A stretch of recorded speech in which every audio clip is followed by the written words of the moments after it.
আসসালামু আলাইকুম, কেন আছেন ওনারা? আমিও ভালো আছি, ওনার দয়া ভালোবাসায়। তো দেখেন, আজকে অনেক দিন পরে সবগুলা গরু কামার থেকে বাইর করে দিতেছি রোদ খাওয়ার জন্য। সকাল সকাল অনেক দিন হয়েছে বাইর করতেছি না, তো আজকে হঠাৎ করে সকালে ভাবলাম একটু গরুগুলাকে ঘন্টা 2 ঘন্টা রোদে দিয়ে দিই, কীরকম করে দেখি। তাই ভাবলাম একটু বাইর করে দিই। আজকে হঠাৎ করে সবগুলা বাইর করে দিলাম। বাইর করে দেওয়ার পরে দেখেন কি অবস্থা করতেছে, সবগুলা পাগল হয়ে গেছে আর বিড়ি করতেছে। তো অনেক দূর থেকে যারে মোবাইল দিয়েছি তার নাকি অনেক ভয় করে গরুকে, তাই ডাকে যায় না। আমার কিন্তু গরুকে অনেক ভালো লাগে। এই গরুগুলার পাশে থাকতে থাকতে এই গরুর মায়ায় পড়ে গিয়েছে, আমি বলার মতো না। এরকম মায়ায় পড়ছি গরুগুলোর।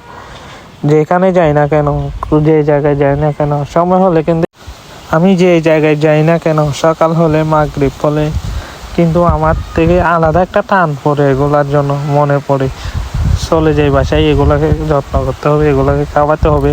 ওই রকম মনের ভিতরে একটা সন্দেহ লাগে, চলে যায়। আরেকজনে করলে ওগুলা কিন্তু আমার মনে ধরে না, আমার নিজে হাতে করলে কিন্তু ভালো লাগে।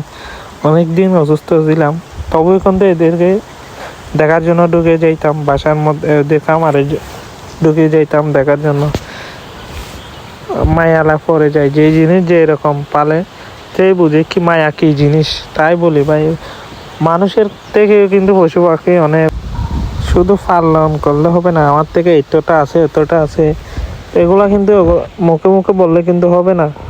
ওগুলাকে ভালো করে যত্ন করতে হবে, তারপরে খাদ্য দিতে হবে। দেখেন কি অবস্থা করতে হবে, যখন আনতেছি এখানে লুড়ে যাই ওখানে লুড়ে যাই, সবগুলো পাগল হয়ে গেছে। আর যারা ক্যামেরাম্যান বানাইলাম সে অনেক বই করে গরুকে, তাই ডাকে যাইতে পারতেছে না। বই লাগে বলে গরু যখন লাফাইতেছে সব থেকে নাকি বই করতেছে, তাই ডাকে যাইতেছে না। কি অবস্থা করতেছে দেখেন, সবগুলা পাগলের মতো করতেছে। আমি বলতেছি ওরে ঘুরাই ঘুরাই দেখা একটু সবাইকে, দেখেন কি অবস্থা করে। যখন হুট করে 1 মাস আনে খাঁচা আসির পরে যখন এলে সবাই এরকম হয়ে যায়, যেমন এরকম পাগল হয়ে যায়।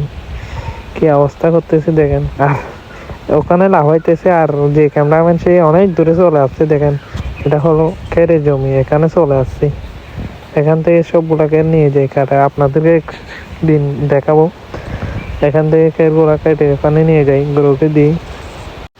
তো এখন যেহেতু গরম পড়ছে, গরুকে অনেক ভালো করে যত্ন করতে হবে। শীতকালে তেমন গোসল করাতে হয় না, আর এখন যখন শীত চলে গেছে, গরম যেহেতু আছে, এখন ভালো করে গোসল করাতে হবে, খাদ্য দিতে হবে, তারপরে গরু মোটা হবে। না হলে কিন্তু হবে না, মানুষের থেকে বেশি যত্ন